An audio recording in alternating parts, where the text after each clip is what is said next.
પોતાની ફરજ નિભાવી મોટી દુર્ઘટના ટાળી અમરનાથ યાત્રાએ ગયેલા સુરતના ફાયર જવાને પરત ફરવા સ્વરાજ એક્સપ્રેસ ટ્રેનની આગ બુઝાવી ધુમાડો નીકળતા ટ્રેન અટકાવી કામગીરી કરી।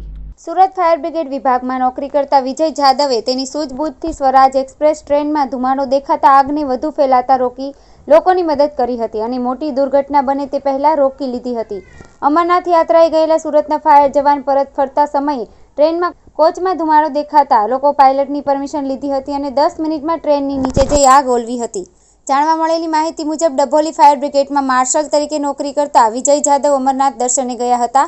ત્યાંથી પરત આવતી વખતે શનિવારે સવારે 10:05 વાગે કટારા સ્ટેશનથી સ્વરાજ એક્સપ્રેસમાં પરત આવી રહ્યા હતા। તે સમયે જમ્મુ તવી પટનાકોટ વચ્ચે બપોરે 1:30 વાગે B2 નંબરના એસી કોચમાંથી ધુમાડો દેખાતા યાત્રીઓ ગભરાઈ ગયા હતા। આ અંગે લોકોએ પાયલટને જાણ કરતા ટ્રેન રોકાઈ ગઈ હતી અને પાયલટ સહિતનો સ્ટાફ ત્યાં દોડી આવ્યો હતો। વિજય જાદવે જણાવ્યું કે હું સુરતના ડભોલી ફાયર સ્ટેશનમાં માર્શલ તરીકે ફરજ ભજવું છું। અમે 7 મિત્રો અમરનાથ અને વૈષ્ણોદેવી દર્શન કરવા ગયા હતા। દર્શન કરીને શનિવારે સવારે સુરત આવવા માટે કટારાથી બાંદ્રા સુધી જતી સ્વરાજ એક્સપ્રેસની B2 કમ્પાર્ટમેન્ટમાં બેઠા હતા ત્યારે કઠુઆ સ્ટેશન પસાર થયા પછી B2 કમ્પાર્ટમેન્ટના દરવાજા નીચેથી ધુમાડો નીકળવા લાગ્યો હતો। ટ્રેનમાં લાગેલા સેન્સરથી લોકોને પાયલોટને જાણ થતાં ટ્રેન ઊભી રાખી હતી। હું ત્યાં જ હતો, જોયું ટ્રેનની નીચેથી ધુમાડો નીકળી રહ્યો હતો। મેં લોકોને પાયલોટને કહ્યું કે હું સુરત ફાયર ડિપાર્ટમેન્ટમાં કામ કરું છું અને ત્યારબાદ ટ્રેનમાં લાગેલા ફાયર એક્સટિંગ્વિશર લઈ ટ્રેનની નીચે એનો છંટકાવ કરીને આગ પર કાબૂ મેળવી લીધો હતો। ત્યારબાદ ટ્રેનને ધીરે ધીરે પઠાણકોટ સ્ટેશન સુધી લઈ જવામાં આવી હતી અને તેનું સમારકામ કરવામાં આવ્યું હતું। હું 2016થી ફાયર વિભાગમાં કામ કરું છું। પહેલા હું મજૂરા ફાયર સ્ટેશને ફરજ બજાવતો હતો, હવે ડભોલી ખાતે ભજવી રહ્યો છું। મારું નામ વિજય પાંડુરંગ જાદવ છે। હું ડભોલી ફાયર સ્ટેશન ખાતે ફરજ બજાવું છું। હું મારા સગા ભાઈ 7 મિત્રો સાથે અમરનાથ યાત્રા અને વૈષ્ણોદેવીની યાત્રા કરવા ગયેલો હતો।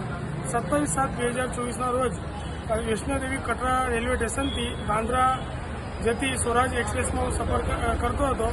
જમ્મુ તવી અને પઠાણકોટની વચ્ચે અચાનક B2 એસી કોચમાં ધુમાડો દેખાતા અમે ગાડી અચાનક થોભી ગઈ।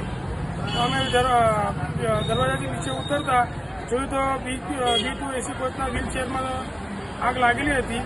તો અચાનક હું નીચે ઉતરીને લોકો પાયલટને જાણ કરતા લોકો પાયલટને કીધું કે મારું પરિચય આપ્યો કે હું સુરત મહાનગરપાલિકામાં ફાયર બ્રિગેડ તરીકે ફરજ બજાવું છું। હું આ કાબૂમાં લઈ શકું છું, તમારી પરમિશન હોય તો હું આ કાબૂમાં લઈ શકું છું। તો જે B2 એસી કોચમાં જે ડીસી ફાયર બોટલ મૂકવામાં આવેલા હતા એનો ઉપયોગ કરી મેં આગને કાબૂમાં લીધેલ છે અને લોકોનો જીવ બચાવેલ છે। જય હિન્દ, જય ભારત।